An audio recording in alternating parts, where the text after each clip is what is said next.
Good morning. Good morning, family. You are loved and appreciated. This is the day that the Lord has made, and we shall rejoice and be glad in it. Hey, I wanted to come on real quick this morning just to do a quick little tune up on you as we get ready to go into our day. But I was doing some studying today, and I really want to ask you a question. And my question is, how do you see yourself? How do you see yourself? And this is very important because how you see yourself is how you will be. How you see yourself is how you will be. So the image that I have of myself is really how I will perform in the different areas that I need to perform in. So it's really important for us to see ourselves valuable, see ourselves unstoppable. How do you really see yourself? Because you become what you think about all of the time, most of the time. You become what you think about. Our thoughts really carry so much power, and we have a choice to think certain things into our lives. So you got to recognize like what do I believe about myself? And I'm really harping on this today because I think a lot of people don't see themselves as valuable. They don't see themselves as worthy. They don't see themselves as the brilliant diamond that God has made them to be. So it's really important for us to really kind of hone in on this and really start seeing ourselves the way that God sees us. And so I'm going to be talking a little bit about our brain and how that works because the brain is it plays a big role in how we actually see ourselves, whether you believe that or not. But just think about it. Remember, me and Don, we're always talking about when we deal with goals and goal setting, that there's a part of the brain called the reticular activating system. And that particular system is in your brain for a reason. It acts as a filter. Well, I'm going to say it like that. It acts as a filter. And it filters out good and it filters out bad. It creates it causes you to be able to see the different things that you need to accomplish and really to help you to get toward your dream or your goal. For instance, if I begin to say, you know what, I think I'm going to get a car, and I actually want a royal blue car. I've always wanted one. If you're thinking that kind of thought, guess what? Within probably minutes, you're going to begin to see blue cars. You're going to begin to see what what you actually imagine, and that's how powerful the brain is. Those blue cars were probably there the whole time, but when I set an intention and I said, I think I want a blue car or I want a red dress or whatever, that's when the focus starts coming in, and then I start actually seeing what I'm actually seeing on the inside, and you start seeing it more often. It's not that that wasn't there before, but it's that I targeted my thoughts to a specific thing and I became it. As the same thing with self doubt, with all of the negative things that we like to believe about ourselves. Your brain will help you to confirm throughout the day that, oh, this I just went through this situation and it made me feel like I wasn't good enough because I might not have done a good job. You may have failed at some things. So your brain is no joke and it will find things throughout the day. So if you think that you have a low self-image, guess what? Because your brain is designed to kill your dream. I mean, it's good. Our brains are very powerful, you guys. But I'm talking about the negative piece of if we're not conscious, if we're not staying alert, our brain can cause us to really miss out on things because it's designed to keep you in your comfort zone. It's designed to keep you in a certain place, to keep you safe. So whenever it's time for you to take a risk, you're not going to take it because your brain's going to shut it down. Nope, you better hold up. That feels uncomfortable. That feels like it's something that you shouldn't do. So you may not want to do that. So that reticular activating system is really it can be a blessing for you, or it can be a curse because if you have not transformed your mind or created a different reality or a different belief system for yourself, then you're going to constantly get trapped into your brain finding reasons to validate the fact that you're not enough. You're not good enough. You're not smart enough. You're not this. You're not that. See, your brain can keep you in that comfort zone because it's kind of like a filter and it's looking around, it's searching for things to confirm its reality. So, why am I talking about all this? Because we control what we put in our minds, we control what we put in our thoughts, we control our thoughts, we control our belief system.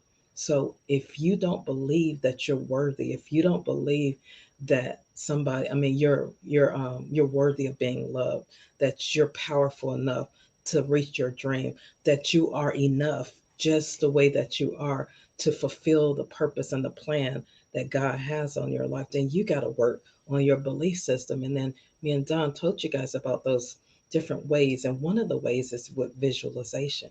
And visualization really is a power tool for your brain, because the brain can't distinguish whether real or imagined. So if I see myself conquering, if I say I have a fear of being on the stage, but the greater that I can see myself standing on the stage and presenting, the more confident that I'll become. I hope you guys grabbing this. The more, if I see myself speaking up in a meeting that may be uncomfortable, can I see myself doing that? See, you got to start seeing yourself doing that before it actually can manifest. And that's the importance of visualization. Visualization causes you to see yourself, imagine yourself. If you knew you couldn't fail, imagine yourself doing that very thing. Imagine yourself doing it. You could just lay back and start imagining. I know a lot of people have challenges because there's so much brain activity. You have so much chaos in your brain. There's so much coming against your brain, your mind, that it's hard to even sit still and imagine. And that's why I encourage people to do breath work, where you're really breathing in and breathing out, releasing all of the chatter and frustration and all of the stuff that you're dealing with at the moment, so that you can really get clarity. And so you have to be able to get to that place that, okay, who do I see myself as? Because the challenging thing, you guys, is that guess who programmed our brain? We programmed it, but it came through past experience, how we were treated as a kid, your culture, your parents, your people in authority, how did they treat you? See, that's where we start developing our belief system.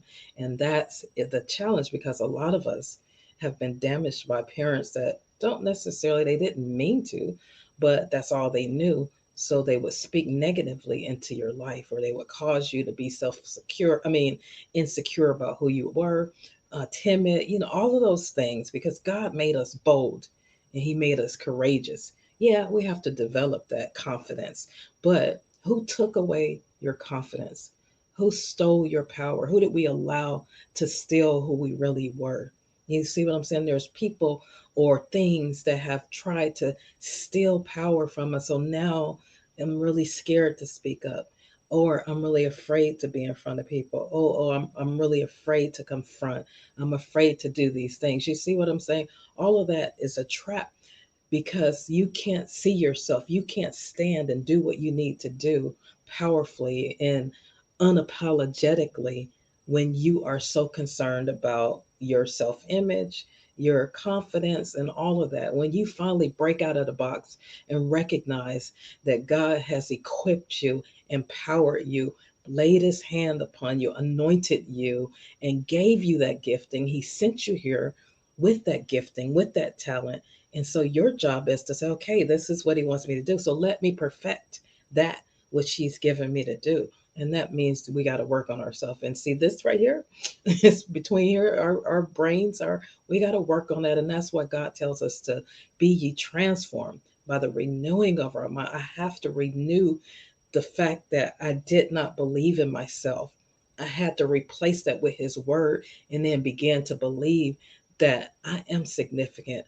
There's somebody that needs what I have on the inside of me. There's a gift in me that needs to come out before I go home and be with the Lord. I need to release this gift out of me. I need to get this book out of me. I need to get this business out of me. I need to get this artwork out of me, that poetry out of me. You guys see what I'm talking about? See, it's trapped on the inside of you. So when you begin to start really working on and visualizing that you're already there, and even attaching, when you visualize it, attach an emotion to it and see how powerful that is. So if I visualize myself finally speaking up in a meeting, I'm going to feel good about myself. So there's some power to that, because that's where you really start changing things in your brain. You start changing how your brain filters things when you start seeing yourself doing the things that God has created you, and then feeling the confidence and the power from it. So, anyway,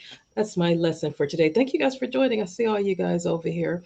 You guys take care. It was a wonderful time, but I hope you are tuned up today. To begin to see yourself the way that God sees you. If you don't know how God sees you, then you got to go to the Word of God. If you don't know who you are, you got to go to Him. Don't go to anybody else to determine who you are.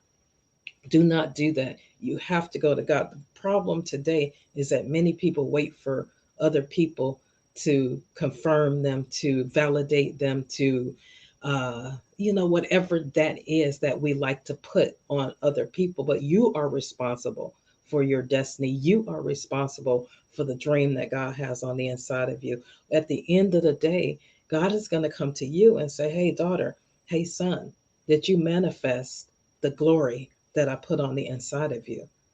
He's not going to come to your parents. He's not going to come to those that were in authority necessarily. He is going to come to you, the individual, because you have a personal relationship. You should have a personal burden to fulfill what God has put on your life. See, I didn't show up here just to show up here on the earth realm. I showed up here with a purpose and a plan and a destiny. I showed up here because there's somebody that needs what I have on the inside of me. There's somebody that needs to be inspired this morning.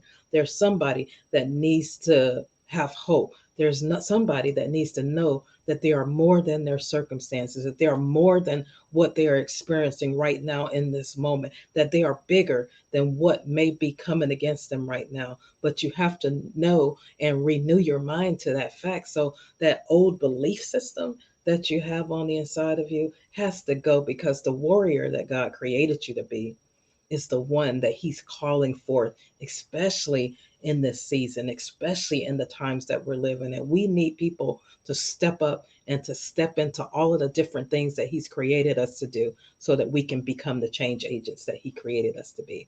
All right. See, I did it again, you guys. All right. Love you guys.